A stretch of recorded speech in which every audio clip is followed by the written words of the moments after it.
Hej, jeg hedder Sten, og her ved siden af, der står Leo. Leo og Sten mødtes nede i Madrid sidste år i oktober, hvor de spillede musik sammen. Det lød så godt, så jeg Sten spurgte Leo, Leo, har du ikke lyst til at komme en tur til Danmark og spille med min quintetto? Jo, sagde Leo, det vil jeg da godt. Hvad skal vi spille? Jamen, sagde Sten, hvad med at vi spiller nogle af dine numre, for du er jo fantastisk sangskriver. Og så kunne vi også spille nogle af de der bossa novaer.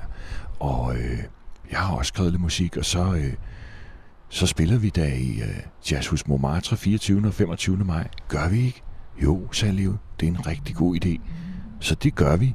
Vi ses, håber vi, i Jazzhus Montmartre 24. og 25. maj. Hej.